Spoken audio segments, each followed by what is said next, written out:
ಶ್ರೀ ಗುರುಭ್ಯೋ ನಮಃ. ಈ ತೀರ್ಥ ಪ್ರಬಂಧದ ಪ್ರವಚನ ಮಾಲಾದಲ್ಲಿ ಇವತ್ತು ನಾವು ನೋಡಬೇಕಾಗಿರುವಂಥದ್ದು 7ನೇ ಭಾಗ. 6 ಭಾಗಗಳು ಈ ಹಿಂದೆ ಮುಕ್ತಾಯ ಕಂಡಿದ್ದು. ಆಗ ಈ ತೀರ್ಥ ಪ್ರಬಂಧದ ಪಶ್ಚಿಮ ಪ್ರಬಂಧ, ಅದರಲ್ಲಿ 57 ಪದ್ಯಗಳನ್ನು ಶ್ರವಣ ಮಾಡಿ ಮುಕ್ತಾಯ ಮಾಡಿದ್ದು. ಪಶ್ಚಿಮ ಪ್ರಬಂಧ ಅಂದರೆ ಭಾರತದ ಪಶ್ಚಿಮ ಭಾಗದಲ್ಲಿರುವಂತಹ ಕ್ಷೇತ್ರಗಳನ್ನು ವರ್ಣನೆ ಮಾಡುವಂಥ ಒಂದು ಭಾಗ ಅದು. ಅದರಲ್ಲಿ 57 ಶ್ಲೋಕದವರೆಗೆ ಈ ಹಿಂದೆ ಶ್ರವಣ ಮಾಡಿ ಮುಕ್ತಾಯ ಮಾಡಿದ್ವಿ. 6 ದಿವಸಗಳ ಶ್ರವಣ ಆ ಮಾಲಿಕಾದಲ್ಲಿ ಆಗಿತ್ತು. ಈ ಕೊಲ್ಲೂರಿನ ಮೂಕಾಂಬಿಕೆಯ ವರ್ಣನೆ ಅಲ್ಲಿಗೆ ಮುಕ್ತಾಯ ಕಂಡಿತ್ತು. ಶತ್ರುಗಳನ್ನ ದಮನ ಮಾಡುವಾಗ ಆಕೆ ಹೇಗೆ ನಾಟ್ಯ ಮಾಡ್ತಿರ್ತಾಳೆ, ಲಾಸ್ಯ ಮಾಡ್ತಿರ್ತಾಳೆ ಅನ್ನೋದನ್ನೆಲ್ಲ ಆ 57ನೇ ಪದ್ಯದಲ್ಲಿ ನೋಡಿ ಮುಕ್ತಾಯ ಕಂಡಿದ್ವಿ. ಮುಂದೆ ಈಗ 58ನೇ ಪದ್ಯ, 59ನೇ ಪದ್ಯ ಇದನ್ನೆಲ್ಲ ಶ್ರವಣ ಮಾಡಬೇಕು. ಮೊದಲನೇ ಪದ್ಯ ಏನಿದೆ ಅದು ಸಹ್ಯ ಪರ್ವತದ ವರ್ಣನೆ. ಸಹ್ಯೋಪಿ ಅಸಹ್ಯೋಸಿ ಗಿರೆ ಪಾಪಾನಾಮಸ್ತು ತತ್ತಥಾ ಅಚಲಸ್ತ್ವಂ ಚಲಸಿ ಮೈ ಮನ್ಮನಸ್ತನ್ನ ರೋಚತೆ. ಆ ಸಹ್ಯ ಪರ್ವತವನ್ನೇ ವಾದಿರಾಜ ಸ್ವಾಮಿಗಳು ಸ್ತೋತ್ರ ಮಾಡ್ತಾರೆ. ಸಹ್ಯ ಪರ್ವತವನ್ನು ಸ್ತೋತ್ರ ಮಾಡೋದು ಅಂತಂದ್ರೆ ಕೇವಲ ಜಡವಾದಂತಹ ಸಹ್ಯ ಪರ್ವತವನ್ನು ಸ್ತೋತ್ರ ಮಾಡೋದು ಅಂತ ಅರ್ಥ ಅಲ್ಲ. ಆ ಜಡವಾದ ಸಹ್ಯ ಪರ್ವತದ ಒಳಗಿರುವಂಥ ಮಹಾಚೇತನಾದಂಥ ನಿತ್ಯೋ ನಿತ್ಯಾನಾಂ ಚೇತನಶ್ಚೇತನಾನಾಂ ಅಂತ ಯಾವ ಭಗವಂತನನ್ನ ಶ್ವೇತಾಶ್ವತರ ಉಪನಿಷತ್ತು ವರ್ಣನೆ ಮಾಡ್ತದೆ, ಆ ಭಗವಂತನನ್ನ, ಪರ್ವತದೊಳಗಿರುವಂತಹ ಭಗವಂತನನ್ನ ಈ 58ನೇ ಪದ್ಯದಿಂದ ವರ್ಣನೆ ಮಾಡ್ತಾರೆ. ನಿನಗೆ ಸಹ್ಯ ಪರ್ವತ ಅಂತ ಹೆಸರು. ಸಹ್ಯ ಪರ್ವತ ಅಂತಂದ್ರೆ, ಸಹ್ಯ ಅಂದ್ರೆ ಸಹನ ಮಾಡ್ಕೊಳ್ಳಿಕ್ಕೆ ಯೋಗ್ಯವಾದದ್ದು ಅಂತ ಅರ್ಥ. ಸಹ್ಯ ಅಂತ ನಿನಗೆ ಹೆಸರಿದ್ರೂ ಕೂಡ ನೀನು ಕೆಲವರಿಗೆ ಅಸಹ್ಯನೇ. ಯಾರಿಗೆ ಅಸಹ್ಯ ಅಂತಂದ್ರೆ ಶತ್ರುಗಳಿಗೆ, ನೀನು ದುಷ್ಟರಿಗೆ, ದುರ್ಜನರಿಗೆ ನೀನು ಅಸಹ್ಯ. ಯಾಕಂದ್ರೆ ಆ ಸಹ್ಯ ಪರ್ವತದೊಳಗಿರುವಂತಹ ಭಗವಂತನ ರೂಪ ಏನಿದೆ, ಆ ಭಗವಂತನ ಪರಾಕ್ರಮದ ವರ್ಣನೆ, ಅವನ ಗುಣಗಳ ವೈಭವದ ವರ್ಣನೆ, ಅದೆಲ್ಲ ದುರ್ಜನರಿಗೆ ಯಾವತ್ತೂ ಕೂಡ ಸಹ್ಯ ಆಗೋದಿಲ್ಲ. ಬೇರೆ ಯಾವುದೇ ಲೌಕಿಕ ವಾರ್ತೆಯನ್ನ ಕೇಳಬೇಕು ಅಂತಂದ್ರೆ ದುರ್ಜನರಾದವರು, ರಾಜಸರು, ತಾಮಸರು ಓಡೋಡಿ ಬರ್ತಾರೆ. ಭಗವಂತನ ಗುಣಗಳನ್ನು ವರ್ಣನೆ ಮಾಡ್ತೀವಿ ಬನ್ರಿ, ಭಗವಂತ ಜಗತ್ತಿನಲ್ಲಿ ಎಲ್ಲಾ ಕಡೆ ಹೇಗೆ ತುಂಬಿಕೊಂಡಿದ್ದಾನೆ, ಅವನ ಮಹಿಮಾ ಹೇಗೆ ವ್ಯಾಪ್ತವಾಗಿದೆ ಅನ್ನೋದನ್ನು ವರ್ಣನೆ ಮಾಡ್ತೀವಿ ಬನ್ರಿ ಅಂತಂದ್ರೆ ರಾಜಸರಾದವರು, ತಾಮಸರಾದವರು, ಅಂತ ದುರ್ಜನರು ಅಲ್ಲಿಗೆ ಬರ್ಲಿಕ್ಕೆ ಹೋಗೋದೇ ಇಲ್ಲ. ಅವರಿಗೆ ಅದು ಅಸಹ್ಯ. ಹೀಗೆ ಆ ಸಹ್ಯ ಪರ್ವತ, ಸಹ್ಯ ಪರ್ವತದೊಳಗಿರುವಂತಹ ಭಗವಂತನೂ ಕೂಡ ಅವನಿಗೂ ಸಹ್ಯ ಅಂತಾನೆ ಹೆಸರು. ಅಷ್ಟಾದ್ರೂ ದುರ್ಜನರಿಗೆ ಆ ಪರ್ವತ ಮತ್ತು ಪರ್ವತದೊಳಗಿರುವಂತಹ ಭಗವಂತನ ರೂಪಗಳು ಇವು ಅಸಹ್ಯವಾದಂಥದ್ದೇ. ಅದೆಲ್ಲ ಸರಿಯೇ. ದುರ್ಜನರಿಗೆ ನಿನ್ನ ಗುಣವೈಭವ, ನಿನ್ನ ಮಹಿಮೆಯ ಅಗಾಧತೆ ಇದೆಲ್ಲ ಅಸಹ್ಯನೇ. ಅದರಿಂದ ನಮಗೇನು ತೊಂದರೆ ಇಲ್ಲ. ಆದರೆ ನಿನಗೆ ಅಚಲ ಅಂತ ಇನ್ನೊಂದು ಹೆಸರಿದೆ. ಆ ಅಚಲ ಅನ್ನುವ ನಿನಗೆ ಹೆಸರಿದೆಯಲ್ಲ, ಅದು ನನ್ನ ವಿಷಯದಲ್ಲಿ ಛಲ ಆಗಿಬಿಟ್ಟಿದೆ. ಅದೊಂದು ಮಾತ್ರ ನಾನು ಹಿಡಿಸ್ತಿಲ್ಲ ಅಂತ ಇದನ್ನೊಂದು ವಿರೋಧಾಭಾಸ ಅಲಂಕಾರದಿಂದ ವರ್ಣನೆ ಮಾಡ್ತಾರೆ. ಸಹ್ಯನಾಗಿದ್ದಿ ಆದರೂ ಅಸಹ್ಯನಾಗಿದ್ದಿ, ಅದೊಂದು ವಿರೋಧಾಭಾಸ ಅಲಂಕಾರ. ಹಾಗೆ ನೀನು ಅಚಲನಾಗಿದ್ದಿ ಆದರೂ ನನ್ನ ವಿಷಯದಲ್ಲಿ ಛಲ ಆಗಿದ್ದಿ. ಏನು ಹಾಗಾಗಿರೋದೊಂದು ಅರ್ಥ ಏನು? ಅಚಲನಾಗಿದ್ದು ಛಲ ಆಗೋದೊಂದು ಅರ್ಥ ಏನು? ಅಚಲ ಅನ್ನೋ ಶಬ್ದಕ್ಕೆ ಪರ್ವತ ಅಂತ ಹೆಸರು, ಪರ್ವತ ಅಂತ ಅರ್ಥ ಸಂಸ್ಕೃತದಲ್ಲಿ. ನೀನು ಒಬ್ಬ ಅಚಲ, ದೊಡ್ಡ ಪರ್ವತ ನೀನು. ನಿನ್ನೊಳಗಿರುವಂತಹ ಭಗವಂತನು ಕೂಡ ಅಚಲನೆ. ಯಾರೂ ಆತನನ್ನ ಅಲುಗಾಡಿಸಲಿಕ್ಕೆ ಸಾಧ್ಯ ಇಲ್ಲ ಅಂತ ಮಹಾಪರಾಕ್ರಮೆ ಆ ಭಗವಂತ. ಆದರೆ ಹೀಗೆ ಅಚಲನಾಗಿದ್ದೂ ಕೂಡ ಆ ಭಗವಂತನ ರೂಪ ನನ್ನ ಕಣ್ಣೆದುರಿಗೆ, ನನ್ನ ಮನಸ್ಸಿನ ಪರದೆಯ ಎದುರಿಗೆ ಮಾತ್ರ ಇವತ್ತು ಛಲ ಆಗಿ ಹೋಗಿದೆ. ಅದು ನನಗೆ ಹಿಡಿಸ್ತಿಲ್ಲ, ನನಗೆ ಅದರಿಂದ ಬೇಸರ ಆಗಿದೆ ಅಂತಾರೆ. ಭಗವಂತನನ್ನು ನಾವು ಧ್ಯಾನ ಮಾಡಲಿಕ್ಕೆ ಕೂತಾಗ ಆ ಭಗವಂತನ ರೂಪ, ದಿವ್ಯವಾದಂತಹ ಕಲ್ಯಾಣ ರೂಪ ಏನಿದೆ, ಅದು ನಮ್ಮ ಕಣ್ಣಿನ ಪರದೆ ಮುಂದೆ ಯಾವತ್ತೂ ಸ್ಥಿರವಾಗಿರಬೇಕು. ಇದ್ರೆ ಅದನ್ನು ಧ್ಯಾನ ಮಾಡಲಿಕ್ಕೆ ಸಾಧ್ಯ. ಶ್ರವಣ, ಮನನ, ಧ್ಯಾನ ಇವು 3 ಕರ್ತವ್ಯಗಳು. ಆತ್ಮಾವ ಅರೇ ದೃಷ್ಟವ್ಯ ಶ್ರೋತವ್ಯ ಮಂತವ್ಯ ನಿಧಿಧ್ಯಾಸಿತವ್ಯ. ಭಗವಂತನ ಕುರಿತಾಗಿ ಶ್ರವಣ ಮಾಡಬೇಕು. ಶ್ರವಣ ಮಾಡಿದ್ದನ್ನ ಶ್ರವಣ ಮಾಡೋದು ಅಂತಂದ್ರೆ ಯಾರು ಜ್ಞಾನಿಗಳಾದವರು ಆ ಭಗವಂತನ ಬಗ್ಗೆ ಹೇಳಿದ್ರೆ ಅದನ್ನು ಶ್ರವಣ ಮಾಡಬೇಕು. ಮತ್ತೆ ಅಥವಾ ನಾವೇ ಆತನ ಕುರಿತಾಗಿ ಅಧ್ಯಯನ ಮಾಡಬೇಕು. ಅಧ್ಯಯನ ಮಾಡಿದ್ದನ್ನ ಶ್ರವಣ ಮಾಡಿದ್ದನ್ನ ಏಕಾಂತದಲ್ಲಿ ನಾವು ಕೂತ್ಕೊಂಡು ಅದನ್ನು ಮನನ ಮಾಡಬೇಕು. ಭಗವಂತನ ಗುಣ ಹೇಗಿದೆ, ಅದು ನಮಗೆ ಹೇಗೆ ಮನವರಿಕೆ ಆಗಬೇಕು, ಇದನ್ನೆಲ್ಲ ನಾವು ಮನನ ಮಾಡಬೇಕು. ಅದಕ್ಕೆ ಮನನ ಅಂತ ಕರೀತಾರೆ. ಅದು ಎರಡನೇ ಹಂತ. ಶ್ರವಣ ಮಾಡೋದು ಮೊದಲನೇ ಹಂತ, ಮನನ ಮಾಡೋದು ಎರಡನೇ ಹಂತ. ಇನ್ನು ಮೂರನೇ ಹಂತವೇ ಧ್ಯಾನ. ಆತ್ಮಾವ ಅರೇ ದೃಷ್ಟವ್ಯ ಶ್ರೋತವ್ಯ ಮಂತವ್ಯ ನಿಧಿಧ್ಯಾಸಿತವ್ಯ. ಅವನ ಕುರಿತಾಗಿ ಧ್ಯಾನ ಮಾಡಬೇಕಾದ್ರೆ ನಮ್ಮ ಮನಸ್ಸಿನ ಪರದೆ ಮುಂದೆ, ಮನಸ್ಸಿನ ಕಣ್ಣಿನ ಮುಂದೆ ಆ ಪರಮಾತ್ಮನ ರೂಪ ನಿಲ್ಲಬೇಕಲ್ಲ. ಇಲ್ಲದೆ ಏನಂತ ಧ್ಯಾನ ಮಾಡೋದು?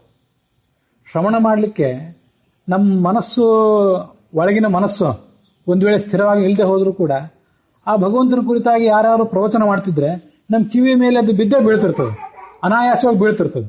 ಆದ್ರೆ ಮನನ ಮಾಡ್ಬೇಕು. ನಾವು ಒಳಗೆ ಕೂತ್ಕೊಂಡು ಧ್ಯಾನ ಮಾಡಬೇಕಾದ್ರೆ ಆ ಧ್ಯಾನವನ್ನು ನಾವೇ ಮಾಡಬೇಕು.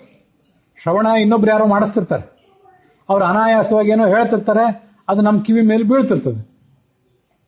ಆದ್ರೆ ಧ್ಯಾನ ಮಾಡಬೇಕಾದ್ರೆ, ಧ್ಯಾನ ಬಹಳ ಹೊತ್ತು ಮುಂದುವರಿಬೇಕಾದ್ರೆ ಅದನ್ನು ನಾವೇ ಮಾಡಬೇಕು. ಅಲ್ಲಿ ನಮ್ದು ಒಬ್ಬರದೇ ಕೆಲಸ. ಶ್ರವಣ ಮಾಡಿಸುವಾಗ ಒಬ್ರು ಶ್ರವಣ ಮಾಡಿಸುವಂತ ಪ್ರವಚನಕಾರರು ಮತ್ತೆ ಮಾಡುವಂತ ನಾವು ಇಬ್ರು ಇರ್ತೇವೆ. ಆದ್ರೆ ಧ್ಯಾನ ಮಾಡ್ಲಿಕ್ಕೆ ಮಾತ್ರ ನಮ್ದೊಬ್ಬರದೇ ಪಾತ್ರ. ಅದೊಂದು ಏಕಪಾತ್ರಾಭಿನಯ. ಅದು ಆ ಏಕಪಾತ್ರಾಭಿನಯ ಮಾಡಲಿಕ್ಕೆ ಮನಸ್ಸಿನ ಕಣ್ಣಿನ ಮುಂದೆ ಭಗವಂತನ ರೂಪ ನಿಲ್ಲಬೇಕಲ್ಲ. ಅದು ನಿಲ್ಲದೆ ಹೋದ್ರೆ ಮನಸ್ಸಿನ ಕಣ್ಣಿನ ಮುಂದೆ ಆ ಭಗವಂತನ ರೂಪ ಅಚಲವಾಗಿ ನಿಲ್ಲಬೇಕು. ಅದು ನಿಲ್ಲದೆ ಹೋದ್ರೆ, ಅದು ಛಲ ಆದ್ರೆ, ಅರ್ಥಾತ್ ಚಂಚಲ ಆಗಿಬಿಟ್ರೆ ಆ ಧ್ಯಾನವನ್ನು ಮುಂದುವರಿಸಲಿಕ್ಕೆ ಆಗೋದಿಲ್ಲ. ನಮಗೆ ಕಿರಿಕಿರಿ ಆಗ್ತದೆ. ಭಗವಂತನ ಧ್ಯಾನ ಮಾಡಬೇಕು ಅಂತ ಕೂತೆವು, ಒಂದು ಸ್ವಲ್ಪ ಹೊತ್ತು ಕೆಲವು ಕ್ಷಣಗಳ ಧ್ಯಾನ ಆಯಿತು, ಮತ್ತೆ ಯಾವುದೋ ಲೌಕಿಕ ವಿಷಯದ ಸ್ಮರಣೆ ಬಂತು, ಧ್ಯಾನ ಅಲ್ಲಿಗೆ ವರ್ಗಾವಣೆ ಕಂಡಿತು. ಆಗ ಮನಸ್ಸಿಗೆ ಕಸಿವಿಸಿ ಆಗ್ತದೆ, ಎಲ್ಲವನ್ನು ನಿಲ್ಲಿಸಿಬಿಡೋಣ ಅಂತ ಅನಿಸ್ತದೆ. ಮತ್ತೆ ಭಗವಂತನ ಕಡೆಗೆ ಆ ಮನಸ್ಸನ್ನು ಹರಿಸ್ಲಿಕ್ಕೆ ಪ್ರಯತ್ನ ಪಡ್ತೇವೆ. ಹೀಗೆ ಮನಸ್ಸು ಬಹಳ ಚಂಚಲ ಆದ್ದರಿಂದ ಚಂಚಲಂ ಹಿ ಮನಃಕೃಷ್ಣ ಪ್ರಮಾತಿ ಬಲವದೃಢಂ ತಸ್ಯಾಹಂ ನಿಗ್ರಹಂ ಮನ್ಯೆ ವಾಯೋರಿವ ಸುದುಷ್ಕರಂ. ಅರ್ಜುನ 6ನೇ ಅಧ್ಯಾಯದಲ್ಲಿ ಕೃಷ್ಣನನ್ನು ಕೇಳಿದ ಮಾತದು. ಧ್ಯಾನ ಮಾಡಬೇಕು ಅಂತ, ಯೋಗ ಮಾಡಬೇಕು ಅಂತ ಹೇಗೆ ಮಾಡೋದು? ಈ ಮನಸ್ಸು ಬಹಳ ಚಂಚಲ. ಅದು ವಾಯುವನ್ನು ಒಂದ್ ಕಡೆ ಹಿಡಿದಿಡ್ಲಿಕ್ಕೆ ಸಾಧ್ಯ ಏನು? ಗಾಳಿಯನ್ನ ಎಲ್ಲಾರು ಹಿಡಿದಿಡ್ಲಿಕ್ಕೆ ಸಾಧ್ಯನಾ? ಪೃಥ್ವಿ, ಅಪ್ಪು, ತೇಜಸ್ಸು ಅಂದ್ರೆ ಮಣ್ಣು, ಇದು ಪೃಥ್ವಿ, ಅದನ್ನು ಒಂದ್ ಕಡೆ ಎಲ್ಲಾದ್ರೂ ಹಿಡಿದಿಡಬಹುದು. ನೀರು, ಅದನ್ನು ಒಂದು ಬಿಂದಿಗೆ, ತಂಬಿಗೆಯಲ್ಲಿ ಹಿಡಿದಿಡಬಹುದು. ಬೆಂಕಿಯನ್ನು ಹಿಡಿದಿಡಬಹುದು. ವಾಯುವನ್ನು ಎಲ್ಲಾದ್ರೂ ಹಿಡಿಲಿಕ್ಕೆ ಸಾಧ್ಯವೇ? ತಸ್ಯಾಹಂ ನಿಗ್ರಹಂ ಮನ್ಯೆ ವಾಯೋರಿವ ಸುದುಷ್ಕರಂ. ವಾಯುವನ್ನು ಹಿಡಿದಿಡೋದು ಎಷ್ಟು ಕಷ್ಟನೋ ಹಾಗೆ ಈ ಮನಸ್ಸನ್ನು ಹಿಡಿದಿಡೋದು ಬಹಳ ಕಷ್ಟ ಅಂದ ಅವನು. ಹೌದು, ಅಸಂಶಯಂ ಮಹಾಬಾಹೋ ಮನೋ ದುರ್ನಿಗ್ರಹಂ ಚಲಂ ತಸ್ಯ ಅಭ್ಯಾಸೇನ ತು ಕೌಂತೆಯ ಪ್ರಯತ್ನೇನ ಚ ಗೃಹ್ಯತೆ. ನೀನು ಹೇಳಿದಂತೆ ಮನಸ್ಸನ್ನು ಹಿಡಿತದಲ್ಲಿ ಇಟ್ಕೊಳ್ಳೋದು ಬಹಳ ಕಷ್ಟ. ಆದರೂ ಅಗಾಧವಾದ ಪ್ರಯತ್ನ ಮಾಡಿದರೆ, ನಾವು ನಮ್ಮ ವೈಫಲ್ಯಗಳಿಗೆ ಕುಗ್ಗದೆ ಆ ಮನಸ್ಸನ್ನು ಹಿಡಿತದಲ್ಲಿ ಇಟ್ಕೊಳ್ಳುವಂಥ ಕೆಲಸವನ್ನು ಮುಂದುವರಿಸಿದರೆ ಒಂದಲ್ಲ ಒಂದು ದಿವಸ ಮನಸ್ಸು ನಮ್ಮ ಕೈಗೆ ಬರ್ತದೆ. ಇಷ್ಟು ಕಷ್ಟ ಮನಸ್ಸನ್ನು ಹಿಡಿತದಲ್ಲಿ ಇಟ್ಕೊಳ್ಳೋದು. ಹಾಗೆ ಭಗವಂತನ ರೂಪವು ಕೂಡ ನಮ್ಮ ಕಣ್ಮುಂದೆ ಅಚಲವಾಗಿ ಸ್ಥಿರವಾಗಿ ನಿಲ್ಲಬೇಕು. ಆದ್ರೆ ಅದೀಗ ನಿಲ್ಲುತ್ತಿಲ್ಲ. ಅದು ಸ್ಥಿರವಾಗಿ ನಿಲ್ಲುವಂತೆ ಮಾಡಬೇಕಾದವನು ಯಾರು? ಅಚಲವಾಗಿ ಚಂಚಲ ಆಗದೇ ಇರುವಂತೆ ಮಾಡಬೇಕಾದವನು ನೀನೇ. ನೀನು ಅದನ್ನು ಮಾಡಬೇಕು ಅಂತ ಆ ಭಗವಂತನನ್ನ ಅಲ್ಲಿ ಪ್ರಾರ್ಥನೆ ಮಾಡ್ತಿದ್ದಾರೆ. ಆ ಸಹ್ಯ ಪರ್ವತವನ್ನು ಪ್ರಾರ್ಥನೆ ಮಾಡಿದ್ರಲ್ಲ, ಸಹ್ಯ ಪರ್ವತವನ್ನು ಪ್ರಾರ್ಥನೆ ಮಾಡೋದ್ರ ಹಿಂದೆ ಒಂದು ಭಾಗವತ ತಾತ್ಪರ್ಯದ ಮಾತಿನ ಅಂತರಾರ್ಥ ಇದೆ. ಅದೇನು ಅಂದ್ರೆ, ಪ್ರತಿಮಾವದ್ ಹರೇ ರೂಪಂ ತಿರ್ಯಂಗ್ ನರ ಸುರಾದಯ ಶಿಲಾವತ್ ಪ್ರತಿಮೈ ವೇಷ ವಿಷ್ಣೋರ್ ಲೋಕ ಚತುರ್ದಶಿ.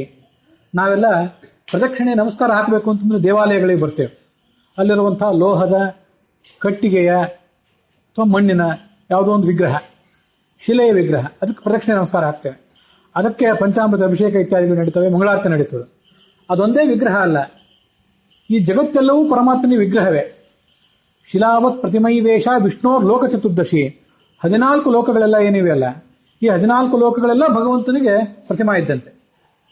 ಶಿಲಾವತ್, ಶಿಲೆಯ ಪ್ರತಿಮೆಯನ್ನು ಮಾಡಿ ಅದರೊಳಗೆ ಪ್ರಾಣ ಪ್ರತಿಷ್ಠಾಪನೆ ಮಾಡಿ ನಿತ್ಯ ಅದರಲ್ಲಿ ಆವಾಹನೆ ವಿಸರ್ಜನೆ ಎಲ್ಲ ಏನು ಮಾಡ್ತೀವಲ್ಲ ಅದೊಂದೇ ಪ್ರತಿಮೆ ಅಂತ ತಿಳ್ಕೋಬೇಡಿ. ಜಗತ್ತೆಲ್ಲವೂ ಪರಮಾತ್ಮನ ಪ್ರತಿಮೆ, 14 ಲೋಕಗಳೆಲ್ಲವೂ ಭಗವಂತನ ಪ್ರತಿಮೆ. ನಾವು ನೋಡುವಂಥ ನೀರು, ನದಿ, ಪರ್ವತ, ಯಾವುದೇ ವೃಕ್ಷ, ಇದೆಲ್ಲವೂ ಭಗವಂತನ ಪ್ರತಿಮೆ. ಆದ್ದರಿಂದ ಅಲ್ಲೆಲ್ಲ ಭಗವಂತನ ಕಾಣ್ಲಿಕ್ಕೆ ಪ್ರಯತ್ನ ಪಡಬೇಕು. ಮತ್ತೆ ಆ ಎಲ್ಲ ಭಗವಂತನ ಪ್ರತಿಮೆಗಳಿವೆಯಲ್ಲ, ನದಿ, ಪರ್ವತ, ವೃಕ್ಷ, ಇವೆಲ್ಲ ಎಂದೂ ಆವಾಹನೆ ವಿಸರ್ಜನೆ ಅವಶ್ಯಕತೆ ಇಲ್ಲದೆ ಇರುವಂತಹ ಪ್ರತಿಮೆಗಳು. ಈ ಪ್ರತಿಮೆಗಳಿಗೆ ಅರ್ಚಕರ್ತ ಅವರೊಬ್ಬರೇ ಒಳಗೆ ಹೋಗ್ಬೇಕು, ಉಳಿದವರೆಲ್ಲ ಅಲ್ಲಿ ಹೋಗುವಂತಿಲ್ಲ. ಗರ್ಭಗೃಹದೊಳಗೆ ಹೋದ್ರೆ ಅಸ್ತವ್ಯಸ್ತತೆ ಆದಿತ್ತು. ನಾವು ಒಂದಿಷ್ಟು ಪಂಚಾಮೃತ ಅಭಿಷೇಕ ಮಾಡ್ತೀವಿ ಅಂದ್ರೆ ಹೊರಗೆ ನಿಂತು ಅದಕ್ಕೆ ಬೇಕಾದ ಸಾಮಗ್ರಿಗಳನ್ನು ಒದಗಿಸಿಕೊಡ್ರಿ, ನಾವು ಮಾಡ್ತೀವಿ ಅಂತಾರವ್ರು. ಅದು ಶಿಸ್ತಿನ ದೃಷ್ಟಿಯಿಂದ, ಪ್ರತಿಮೆಯ ಪಾವಿತ್ರ್ಯವನ್ನು ಕಾಪಾಡುವ ದೃಷ್ಟಿಯಿಂದ ಅದೆಲ್ಲ ಮುಖ್ಯವೇ.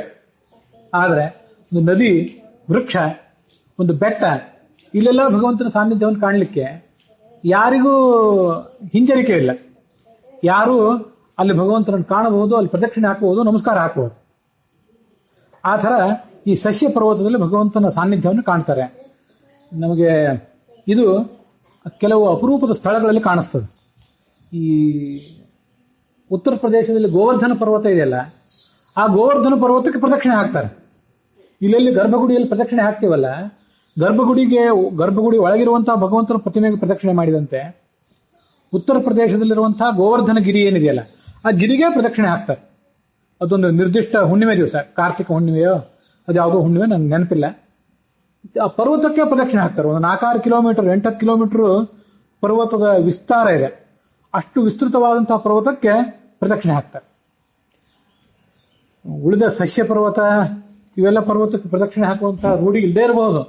ಆದರೂ ಆ ಎಲ್ಲ ಪರ್ವತಗಳಿಗೂ ಪ್ರದಕ್ಷಿಣೆ ಹಾಕೋದು ಅಥವಾ ಅದಕ್ಕೆ ನಮಸ್ಕಾರ ಮಾಡೋದೇನಿದೆ, ಭಾಗವತ ತಾತ್ಪರ್ಯದ ಆ ಅನುಸಂಧಾನವನ್ನು ಮನಸ್ಸಿನಲ್ಲಿ ಇಟ್ಕೊಂಡಿದ್ರೆ ಅದೆಲ್ಲವೂ ಬಹಳ ಸುಲಭ ಭಕ್ತನಾದವನಿಗೆ, ಯಾತ್ರಿಕನಾದವನಿಗೆ.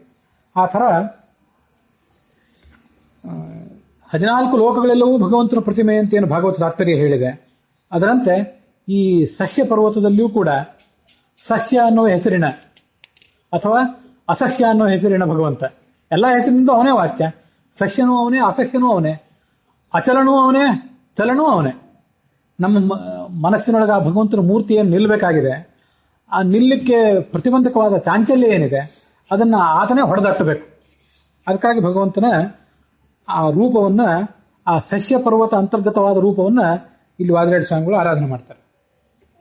ಮುಂದೆ ಈ ಹರಿಹರ ಕ್ಷೇತ್ರ, ಅದರ ವರ್ಣನ ಇದೆ. ಈ ಹರಿಹರ ಕ್ಷೇತ್ರಕ್ಕಿಂತ ಮೊದಲು ಇದೊಂದು ಸ್ವಲ್ಪ ಹೇಳಬೇಕು.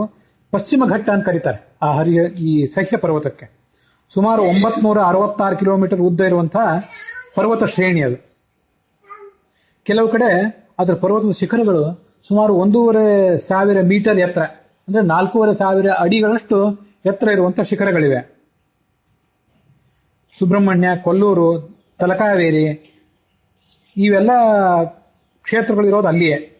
ಕಾಳಿ ನದಿ, ನೇತ್ರಾವತಿ, ಗಂಗಾವಳಿ, ಶರಾವತಿ, ಸುವರ್ಣ, ಸೀತಾ ಇವೆಲ್ಲ ನದಿಗಳು ಹುಟ್ಟೋದು ಕೂಡ ಅಲ್ಲಿಯೇ ಹುಟ್ಟುತ್ತವೆ. ಕಾವೇರಿ ನದಿ ಹುಟ್ಟೋದು ಕೂಡ ಅಲ್ಲಿಯೇ.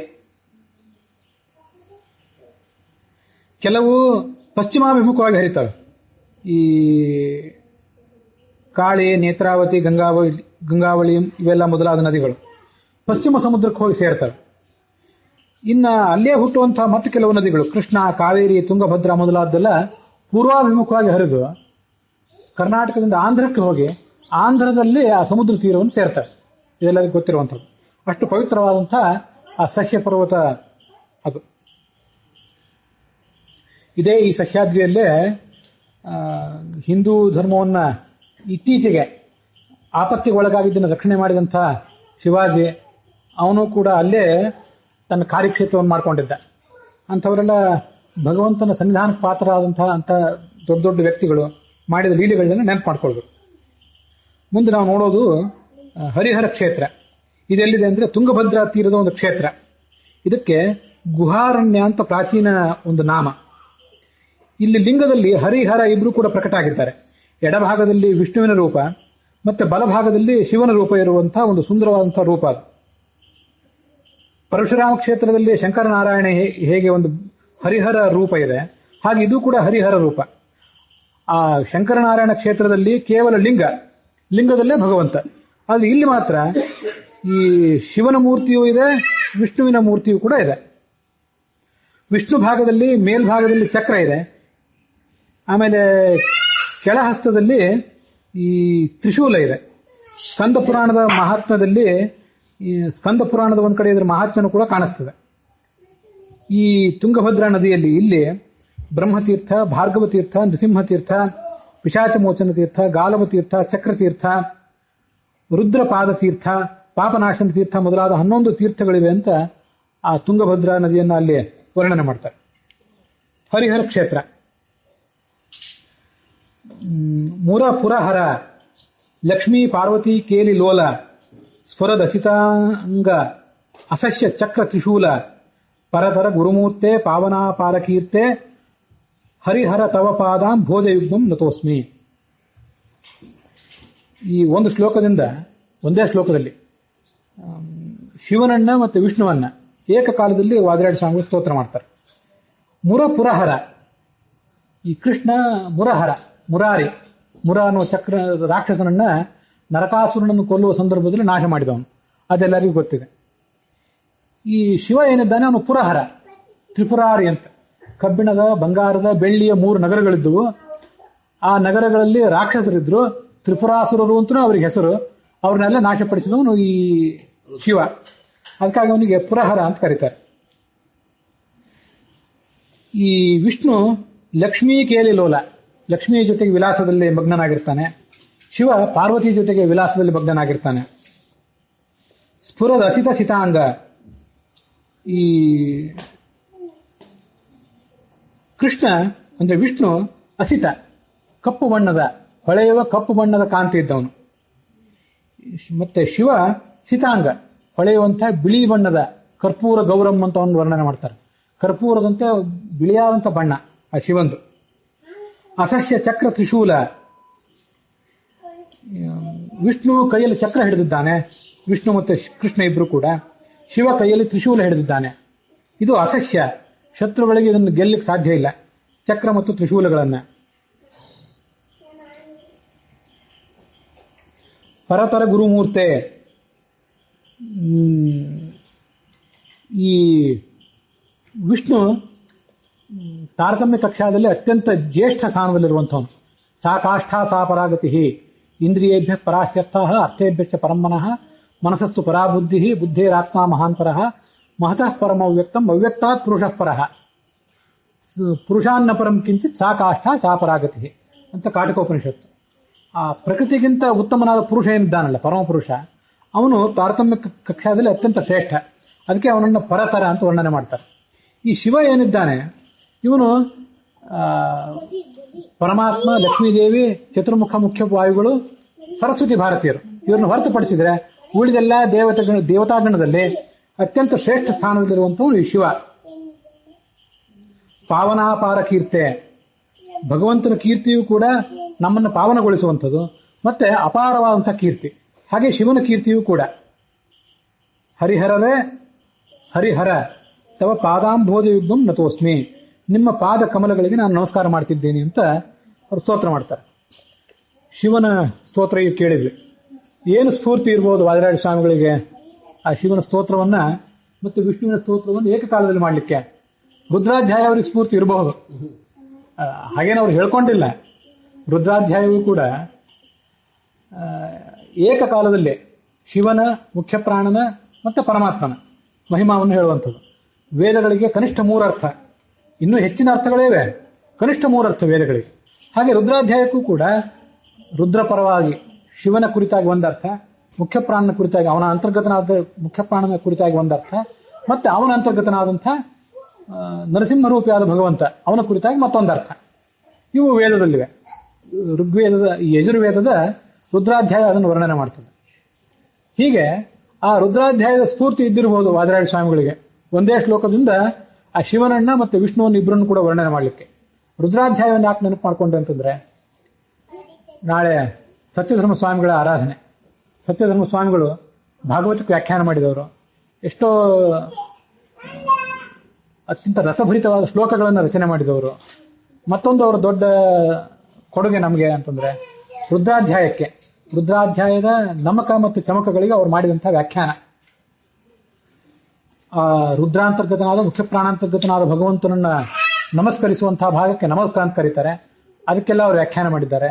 ಹಾಗೆ ಚಮಕ, ನನಗೆ ಅದು ಬೇಕು, ಇದು ಬೇಕು, ಇದನ್ನು ಕೊಡು, ಅದನ್ನು ಕೊಡು, ವೈರಾಗ್ಯ ಕೊಡು, ಜ್ಞಾನ ಕೊಡು, ಭಕ್ತಿ ಕೊಡು, ಎಲ್ಲ ಧನಧಾನ್ಯ ಸಮೃದ್ಧಿಯನ್ನು ಕೊಡು ಅಂತ ಕೇಳ್ಕೊಂಡಿರುವಂತಹ ಭಾಗ ಏನಿದೆ ಅದಕ್ಕೆ ಚಮಕ ಅಂತ ಕರೀತಾರೆ.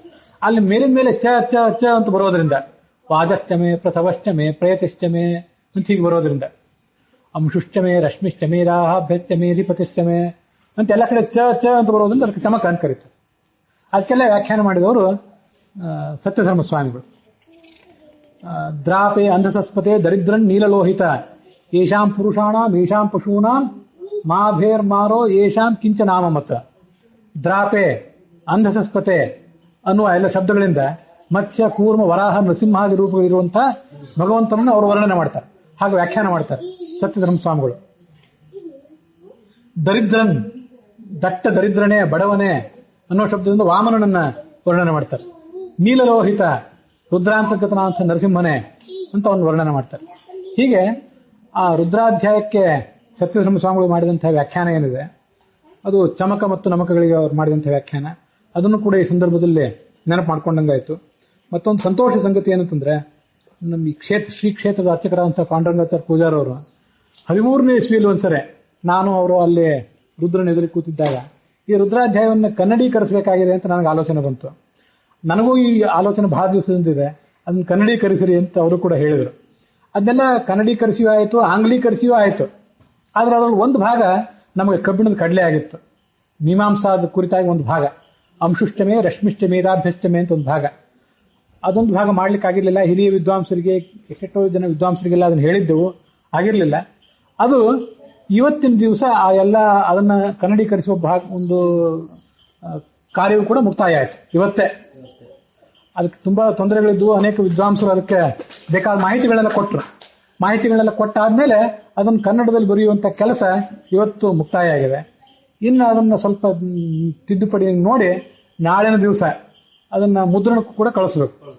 ಅದು ಆಚಾರ್ಯರು ಪಾಂಡುರಂಗಾಚಾರ್ಯ ಪೂಜಾರ್ ಅದನ್ನು ಹೇಳಿದ್ರು. ಆ ಕೆಲಸನೂ ಕೂಡ ಆಗಿದೆ.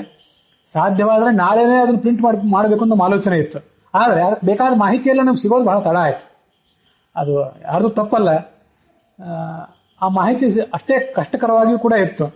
ಮೀಮಾಂಸಾದಲ್ಲಿ ಪಂಡಿತರಾದಂಥ ವಿದ್ವಾಂಸರೊಬ್ಬರು, ಅವರು ಈ ಕ್ಷೇತ್ರಕ್ಕೆ ಬಹಳ ನಿಷ್ಠಾವಂತರೇ, ರಂಗನಾಥ ಗಣಾಚಾರ್ಯ ಅಂತೇಳಿ ಹುಬ್ಬಳ್ಳಿಯವರು, ನಮ್ಮ ಪೂರ್ಣಪ್ರಜ್ಞೆ ವಿದ್ಯಾಪೀಠದಲ್ಲಿ ಅಧ್ಯಾಪಕರೇ. ನರಸಿಂಹದೇವರು ನಮ್ಮ ಕುಲಸ್ವಾಮಿ, ಅವನ ಕಾರ್ಯ ಮಾಡಿಕೊಳ್ಳಿಕ್ಕೆ ನಮಗೆ ಬಹಳ ವಿಳಂಬ ಆಗ್ತದೆ, ಬಹಳ ಖೇದ ಆಗ್ತದೆ ಅಂತ ಅವ್ರು ಖೇದ ವ್ಯಕ್ತಪಡಿಸಿದ್ರು. ಬಹಳ ಶ್ರಮಪಟ್ಟು ಅವರು ಅದನ್ನು ಒದಗಿಸಿಕೊಟ್ರು. ಅದನ್ನೆಲ್ಲ ಕನ್ನಡೀಕರಿಸಿದ್ದೇವೆ. ಈಗ ನಾಳೆ ಮುದ್ರಿತ ಆಗಬೇಕಿತ್ತು, ಎಲ್ಲರ ಕೈಗೆ ಸಿಗಬೇಕಿತ್ತು, ಆಗಲಿಲ್ಲ. ಕೆಲಸ ಆದ್ರೂ ಮುಗಿದಿದೆ. ಇವತ್ತು ನಾಳೆಗೆ ಆ ಕೆಲಸ ಮುಕ್ತಾಯ ಆಗಿದೆ.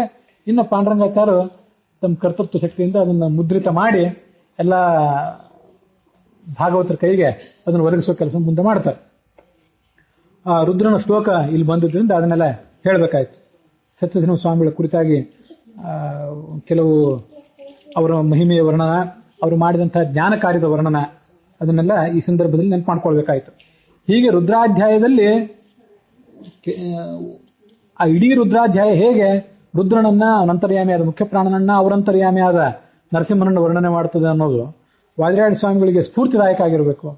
ಖಂಡಿತವಾಗಿದೆ. ಯಾಕೆಂತಂದ್ರೆ ಯಾವುದೇ ಒಬ್ಬ ಕವಿ ಏನೇ ಸ್ತೋತ್ರ ಮಾಡಬೇಕಾದ್ರೂ ವೇದಗಳು ಮತ್ತೆ ಭಾರತ, ಭಾಗವತ, ರಾಮಾಯಣಗಳು ಇವನ್ ಬಿಟ್ರೆ ಯಾರಿಗೂ ಇನ್ನೇನೂ ರಚನೆ ಮಾಡ್ಲಿಕ್ಕೆ ಸಾಧ್ಯವೇ ಇಲ್ಲ. ಹಾಗೆ ವಾದಿರಾಜ ಸ್ವಾಮಿಗಳು ರಾಮಾಯಣ, ಮಹಾಭಾರತ, ಭಾಗವತಾದಿಗಳಲ್ಲಿಯೂ ಮತ್ತೆ ವೇದೋಪನಿಷತ್ತುಗಳಲ್ಲಿಯೂ ಕೂಡ ಎತ್ತಿದ ಕೈ ಇದ್ದವರು. ಅವರಿಗೆ ಸ್ಫೂರ್ತಿ ಆಗಿದ್ದಿರಬೇಕು ಈ ಶ್ಲೋಕ ರಚನೆ ಮಾಡಲಿಕ್ಕೆ ಅಂತ ಈ ಸಂದರ್ಭದಲ್ಲಿ ನೆನಪು ಮಾಡ್ಕೊಳ್ತೇನೆ. ಹರೇ ಭವಹರೇ ತೇಂಘ್ರೌ ಭಕ್ತಿರು ಮುಕ್ತಿ ಪ್ರದಾಸ್ತುತೆ ವೈರಾಗ್ಯ ಭಾಗ್ಯಂ ವಿತರ ಹರ ಗೌರಿ ಮನೋಹರ. ಪೂರ್ವಾರ್ಧದಲ್ಲಿ ಹರಿಯನ್ನ, ಉತ್ತರಾರ್ಧದಲ್ಲಿ ಹರನನ್ನು ವರ್ಣನೆ ಮಾಡ್ತಾರೆ. ಪೂರ್ವಾರ್ಧದಲ್ಲಿ ಹರಿಯನ್ನು ವರ್ಣನೆ ಮಾಡಿದಂತೆ ಹರನನ್ನು ವರ್ಣನೆ ಮಾಡ್ಲಿಕ್ಕೆ ಬರ್ತದೆ. ಅದು ಹಾಗೂ ಒಂದು ವ್ಯಾಖ್ಯಾನ ನನಗೆ ಮಾಡಬೇಕು ಅನಿಸ್ತದೆ ಅದನ್ನು ನೋಡಿ. ಹರೇ, ಹರಿಯೇ ಅಂತ ಸಂಬೋಧನ ಪ್ರಥಮ ವಿಭಕ್ತಿ ಇದು. ಹರಿಯೇ ಭವಹರೇ ತೇಂಗ್ರವು ಸಂಸಾರವನ್ನು ನಾಶ ಮಾಡುವಂಥ ನಿನ್ನ ಪಾದಕಮಲ, ಅದರಲ್ಲಿ ನನಗೆ ಭಕ್ತಿ ಸಿಗಬೇಕು. ಆ ಭಕ್ತಿ ನನಗೆ ಮುಕ್ತಿದಾಯಕ ಆಗಬೇಕು. ಹರೇ ಇದನ್ನು ಸಪ್ತಮಿ ವಿಭಕ್ತಿ ಅಂತವಾಗಿಯೂ ಇಟ್ಕೋಬಹುದು ನನ್ನ ವ್ಯಾಖ್ಯಾನ. ಅದನ್ನು ಕೇವಲ ಸಂಬೋಧನ ಪ್ರಥಮ ವಿಭಕ್ತಿ ಅಂತ ಯಾಕೆ ಹೇಳಬೇಕು? ದೊಡ್ಡವರ ಮಾತುಗಳಿಗೆ ಸಾಧ್ಯವಾದಷ್ಟು ಹೆಚ್ಚಿನ ಅರ್ಥಗಳನ್ನು ಹೇಳೋಣ. ಹರೇ ಪಾಪಹರಣಾದಂಥ ನೀನು ಭಗವಂತ, ಹಾಗೆ ರುದ್ರನ ಅಂತರ್ಯಾಮಿಯಾದಂಥ ನೀನು. ಭವಹರ ಸಂಸಾರವನ್ನು ಮುಖ್ಯವಾಗಿ ನಾಶ ಮಾಡುವವನು ನೀನೇ. ವಿಷ್ಣುರಿಹಿದಾತ ಮೋಕ್ಷಸ್ಯ ಅಂತ ಹೇಳಿ ಆ ಹರಣ ಮತ್ತು ಹರಿಯ ಪಾದಕಮಲದಲ್ಲಿ ನಮಗೆ ಭಕ್ತಿ ಸಿಗಬೇಕು. ಯಾಕೆಂತಂದ್ರೆ ಜ್ಞಾನಂ ಮಹೇಶ್ವರಾದಿಚ್ಛೇತ್ ಮುಕ್ತಿ ಮಿಚ್ಛೇತ್ ಜನಾರ್ದನಾಥ್ ಅಂತ ಒಂದು ಮಾತು. ನಮಗೆ ಜ್ಞಾನ ಯಾರು ಕೊಡಬೇಕು ಅಂತಂದ್ರೆ ಮಹೇಶ್ವರ ಕೊಡಬೇಕು. ಆಮೇಲೆ ಮುಕ್ತಿ ಯಾರು ಕೊಡಬೇಕು? ವಿಷ್ಣು ಕೊಡಬೇಕು. ಜ್ಞಾನವನ್ನ ರುದ್ರ ಕೊಡಬೇಕು, ಶಿವ ಕೊಡಬೇಕು. ಅವನೊಳಗಿರುವಂಥ ರುದ್ರಾಂತರ್ಯಾಮಿ ಅಂತ ನರಸಿಂಹ ಅವನೇ ಜ್ಞಾನವನ್ನು ಕೊಡಬೇಕು, ರುದ್ರನ ಮೂಲಕ ಕೊಡಿಸ್ಬೇಕು. ಯಾಕೆಂದ್ರೆ ಭಾಗವತ ತಾತ್ಪರ್ಯ ಏನು ಹೇಳ್ತದಂದ್ರೆ ಹರೇಸ್ತು ಪ್ರತಿಮಾ ಪ್ರಾಜ್ಞಾ ತತ್ರಸ್ಥ ಕೇಶವ ಸ್ವಯಂ ದದಾತಿ ಜ್ಞಾನ ವಿಶೇಷ ಪರಮಾತ್ಮ ಸ್ವಯಂ ವಿಭು. ಎಲ್ಲಾ ಪ್ರಾಜ್ಞರು ಕೂಡ ಭಗವಂತನ ಪ್ರತಿಮಾಗಳಂತೆ. ಇದು ನಮಗೆ ಬಹಳ ವಿಶೇಷ. ಜ್ಞಾನಿಗಳು ಯಾರೇ ಇದ್ರೆ ಅವರೆಲ್ಲರೂ ಕೂಡ ಭಗವಂತನ ಪ್ರತಿಮಾಗಳು. ಆ ಜ್ಞಾನಿಗಳನ್ನು ಕರೆದು ಅವ್ರಿಗೆ ಪಂಚಾಮೃತ ಅಭಿಷೇಕ ಮಾಡಿ ಅವ್ರಿಗೆ ಮಂಗಳಾರತಿ ಮಾಡ್ಲಿಕ್ಕೆ ಆಗೋದಿಲ್ಲ. ಬಹಳ ಅಂದ್ರೆ ಸರಿ ಬಂದಾಗ ಸ್ನಾನಕ್ಕೆ ಬೇಕಾದ ನೀರು, ಅರ್ಘ್ಯ, ಪಾದ್ಯ ಇತ್ಯಾದಿ ಕೊಡ್ಬೋದು, ಉಡ್ಲಿಕ್ಕೆ ವಸ್ತ್ರ ಕೊಡ್ಬೋದು, ಮಾಲಿಕೆ ಮಂಗಳಾರತಿ ಮಾಡ್ಬೋದು. ಅವ್ರಿಗೆ ಪಂಚಾಮೃತ ಅಭಿಷೇಕ ಮಾಡ್ಲಿಕ್ಕೆ ಆಗೋದಿಲ್ಲ. ಆದ್ರೂ ಯಾವ್ಯಾವ ಪ್ರತಿಮಾಗಳಿಗೆ ಏನೇನು ಮಾಡಬೇಕು ಹಾಗಾಗಿ ಮಾಡಬೇಕು. ಹಾಗೆ ಜ್ಞಾನಿಗಳು ನಮಗೊಂದು ಪಂಚಾಮೃತ ಅಭಿಷೇಕ ಮಾಡ್ರಿ ಅಂತ ಜ್ಞಾನಿಗಳು ಏನು ನಿರೀಕ್ಷೆನೂ ಮಾಡೋದಿಲ್ಲ, ಅಪೇಕ್ಷೆನೂ ಮಾಡೋದಿಲ್ಲ. ಅವ್ರಿಗೇನು ಬೇಕೋ ಅದನ್ನು ಕೊಟ್ಟರಾಯ್ತು. ಎಲ್ಲಾ ಪ್ರಾಜ್ಞರು ಕೂಡ ಲಕ್ಷ್ಮೀದೇವಿ, ಚತುರ್ಮುಖ ಮುಖ್ಯ ಪ್ರಾಣರು, ಭಾರತೀಯ ಸರಸ್ವತಿಯರು, ರುದ್ರ ಅವನು ಕೂಡ ಭಗವಂತನ ಪ್ರತಿಮಾನೇ. ಸತ್ಯಧರ್ಮ ಸ್ವಾಮಿಗಳಂತ ಮಹಾತ್ಮರು ಕೂಡ ಭಗವಂತನ ಪ್ರತಿಮಾಗಳೇ. ಅವರು ಒಳಗಿದ್ದು ಭಗವಂತ ಜ್ಞಾನವನ್ನು ಕೊಡ್ತಾನೆ. ದದಾತಿ ಜ್ಞಾನ ತತ್ರಸ್ಥೋ ಹರೇಸ್ತು ಪ್ರತಿಮಾ ಪ್ರಾಜ್ಞಾ ತತ್ರಸ್ಥ ಕೇಶವ ಸ್ವಯಂ. ಅಲ್ಲಿರುವಂತಹ ಕೇಶವ ರೂಪಿಯಾದ ಭಗವಂತ. ಯಾಕೆ ಕೇಶವ ರೂಪಿಯಾದ ಭಗವಂತ ಅಂತಂದ್ರೆ ಕ ಅಂದ್ರೆ ಬ್ರಹ್ಮ, ಕೋ ಬ್ರಹ್ಮೇತಿ ಸಮಾಖ್ಯಾತಃ ಈಶೋಹಂ ಸರ್ವದೇಹಿನಾಂ. ಇದು ಸ್ವಯಂ ಶಿವ ಹೇಳುವ ಮಾತು ಹರಿವಂಶದಲ್ಲಿ. ಕೋ ಬ್ರಹ್ಮೇತಿ ಸಮಾಖ್ಯಾತಃ, ಕಹ ಅಂತ ಚತುರ್ಮುಖ ಬ್ರಹ್ಮನನ್ನು ಹೇಳ್ತಾರೆ. ಈಶೋಹಂ, ನನಗೆ ಈಶ ಅಂತ ಕರೀತಾರೆ. ಯಾಕೆ ಅಂತಂದ್ರೆ ಎಲ್ಲಾ ದೇಹಿಗಳಲ್ಲೂ ನಾನೇ ಇರುವವನು, ಶರೀರದ ಅಭಿಮಾನಿ ನಾನು. ತಮ್ ಸರ್ವಭೂತ ಹೃದಯ ಮುನಿ ಮಾನತೋಸ್ಮಿ.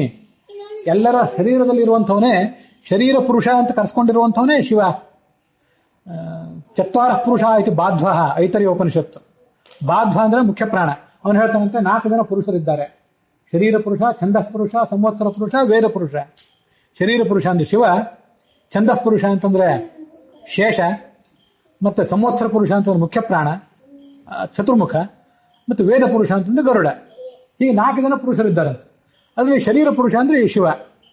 ಅವನು ಈಶ ಅಂತ ಯಾಕೆ ಕರೆಸ್ಕೋತಾನಂದ್ರೆ ಸರ್ವದೇಹಿನಾಂ, ಎಲ್ಲಾ ದೇಹಿಗಳಲ್ಲಿ ಎಲ್ಲಾ ಜೀವರ ಈ ಶರೀರದಲ್ಲಿರುವವನು ಅವನು. ಅದರಿಂದ ಅವನಿಗೆ ಈಶ ಅಂತ ಕರೀತಾರೆ. ಈಶೋಹಂ ಸರ್ವದೇಹಿನಾಂ ಆವಾಂ ತವಾಂಗೇ ಸಂಭೂತವು ಅತಃ ಕೇಶವ ನಾಮವಾನ್. ನಾವಿಬ್ಬರೂ ಕೂಡ ನಿನ್ನ ಶರೀರದಲ್ಲಿ ಹುಟ್ಟಿದ್ದೀವಿ. ಚತುರ್ಮುಖ ಬ್ರಹ್ಮ ಮತ್ತೆ ಶಿವ ಇಬ್ರು ಕೂಡ ಹುಟ್ಟೋದು ಆ ಮುಖ್ಯ ಭಗವಂತನ ಶರೀರದಿಂದಲೇ ಹುಟ್ಟಿದವರು. ಅದಕ್ಕೆ ನಿನಗೆ ಕೇಶವ ಅಂತ ಹೆಸರು. ಹರಿವಂಶದಲ್ಲಿ ಉಲ್ಲೇಖಗೊಂಡಂತಹ ಒಂದು ಶ್ಲೋಕ ಅದು. ಆಚಾರ್ಯರು ಗೀತಾ ಪ್ರಸ್ಥಾನದಲ್ಲಿ ಸೂಚನೆ ಮಾಡಿದ ಶ್ಲೋಕ ಕೂಡ. ಅದಕ್ಕಾಗಿ ಒಂದು ದೊಡ್ಡ ಪ್ರತಿಮಾ ಈ ಸತ್ಯಧರ್ಮ ಸ್ವಾಮಿಗಳು, ಶಿವ, ಮುಖ್ಯ ಪ್ರಾಣ, ಲಕ್ಷ್ಮೀದೇವಿಯರು ಎಲ್ಲರೂ ಕೂಡ ಆ ಭಗವಂತನಿಗೆ ಒಂದು ಅತ್ಯಂತ ಶ್ರೇಷ್ಠ ಪ್ರತಿಮಾಗಳವರೆಲ್ಲ. ಮೇಲ್ಮೇಲೆ ಹೋದಂತೆ ಅದರ ಶ್ರೇಷ್ಠತೆ ಹೆಚ್ಚಾಗ್ತದೆ, ಕೆಳಗೆ ಬಂದಂತೆ ಅದರ ಶ್ರೇಷ್ಠತೆ ಕಡಿಮೆ ಆಗ್ತದೆ ಅಷ್ಟೇ.